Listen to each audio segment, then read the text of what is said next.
Hi, my name is Jack Brewing, and I'm going to show you today how to download books from the Indiana Digital Download Center. The first thing you'll want to do is open up a browser, and in your browser you'll want to type Indiana Digital Download Center. You can see here I've opened it up a few times, so it already remembers that. So I'm just going to hit the Enter key here. And right here's what I'm looking for. Let's go to Indiana Digital Download Center Home. Okay. Now, what I want to do is I want to sign in. So I'll click on sign in, and it already knows me. I'm going to go to the Fayette County Library. I've got to select my library. You'll do that, and then you put in your library card number. And then I check this box, remember my card number on this device, so I don't have to type it in all the time. So I clicked on the sign in button. So now I'm ready to go. So the first thing you can do is you can just look at the books that are here. Okay. Or what I want to do is I'm interested in John Grisham books. So I'm going to type John, Gris, there his name is right there. So we're going to click John Grisham. Okay. And some of the things you'll notice here, this book here, it says on hold. I've already put this book on hold, and I'll show you that in just a little bit. I've borrowed this book just to kind of give you an idea of how it shows you the status of different books.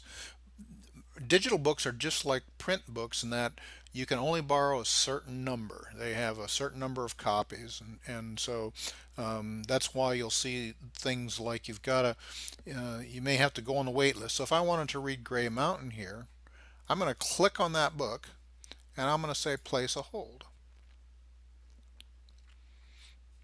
Okay, and so it shows me here. It says an email will be sent to my email address when it's ready to be checked out.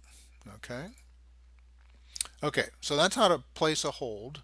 And it's a good way to get in line. You see a book you want to read, you want to get in line for that. So I would encourage you to do that. It doesn't cost anything. You can put up a number of books on hold. I think it might be 10. So anyhow, let's go back to the home page. If you click on this Indiana Digital Download Center here, and let's go back to our search again. Let's look for John Grisham.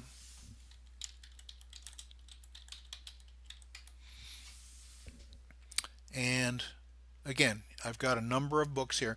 One of the things I'd like to do is I'd like to narrow it down to just those books that are available. Notice over here you've got a number of filters. These filters allow you to narrow down your search even more. Now I'm going to just say available now. And so now you see only the ones that are available show up. Now another thing you can do is, since I'm going to put this on a Kindle app or Kindle reader, I'm going to go here to ebooks, and I'm going to select Kindle books. Okay, now it shows me only those books that are compatible with my Kindle. So let's go ahead and check out a book here. Let's go ahead and I want to borrow this book. See, notice it says here borrow. I can click there, or I can click here. Now, one of the things I can do is I can select the number of days I want to borrow it for. I normally select 21 days to borrow it. Okay.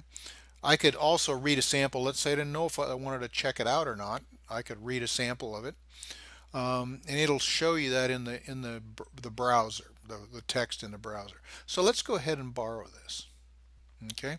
Now it says the title is now checked out to you. See the options for the title on your loans page. Now the loans page is this little symbol here, or you can click this right here. Let's just click right there, and it takes you to the loans page. Now, I haven't downloaded this book yet. Okay, and since I haven't downloaded, I can still return it from here. Okay, I can read it in my browser, or I can download it. So let's just go ahead and do a download. So I click on the little download, and then click Kindle book. Now, Amazon manages all of the digital rights to books. They're the ones that kind of keep track of books that you've checked out. Now notice over here on the right you've got a get library book right here, but I've also got this little drop down here. You can tell it which one of your devices that you want to put it on. Now I'm going to put it on John's Kindle for PC. That'll put it on the computer that I'm using right now. And then I'm just going to click Get Library Book. And when I do that, okay, it says thanks John, and it tells me that I've borrowed the book basically. Now I'm going to show you this while I'm here. If I want to return this book, I can click on this, or I can put my cursor over the top of it. What I'm looking for is manage your content and devices. Okay, and here's this book that I just borrowed. Let's say I wanted to return it. Okay, so what I'm going to do is I'm going to check the box here, click this little drop down right here. It says return this book. Okay, and I'm going to say, are you sure you want to return this? Yes. Okay, so I've returned that book. Okay, let's go back here and notice it still shows up here. It might take a little bit for this to disappear. Okay, let's go back to the home page. I didn't talk much about this down here. These are books that are suggested for you. You can see the different categories that they're in. So you might scroll down and look at those. So you can browse for books.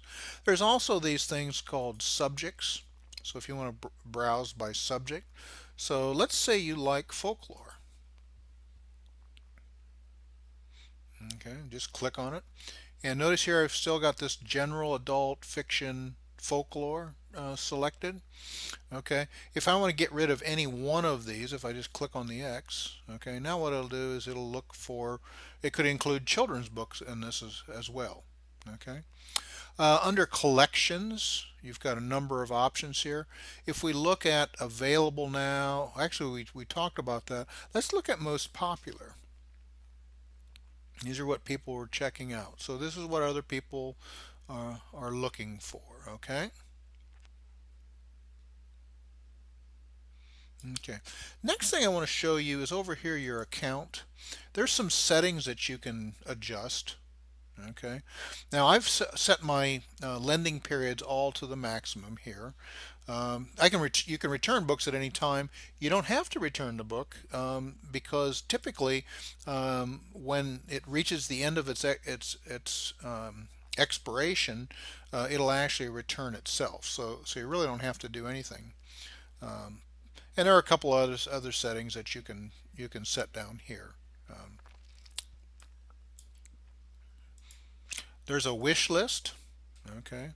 And I'll show you in a second just the way you put it on a wish list. Basically, putting it on a wish list is you'd like to read it later, but you're not ready to read it right now. You put it on the list so you remember that particular book. So let's go back to collections here and let's look for well, just any book available now. And let's say I wanted to read this book by Harlan Coben here. Okay, but I'm not quite ready to do that. There's a little icon down here. This is the wish list. Okay, that says that again, you'd like to read it later. So if I go back to my account and click on wish list, there it is. You can go back to this at any time and check it out. It says you can add 4,997 more titles to your wish list. So you can put almost an infinite number of things on your wish list. Okay. Again, here's you can access any of your sections here. Here's the loans. We can go to holds. Holds are you want to get in line for a book. Okay, I don't know if I showed you that, but let's go back to that and we'll go to subject, fiction. Okay, and let's say, so notice this book is not available because it says place a hold. So I'm going to click on place a hold. Okay, and it says an email will be sent to me. Okay, so if I close this and I go back to holds, it says that book is on hold. I'm number 3 on the list. There's one copy of this particular book. So it tells you kind of when you're going to be able to read that particular book. So that's it. I hope you have a good time picking books out of the library. If you don't have a library card, go get a library card. If you don't have an Amazon account, go ahead and sign up for an Amazon account at Amazon.com. That should get you started. Have fun.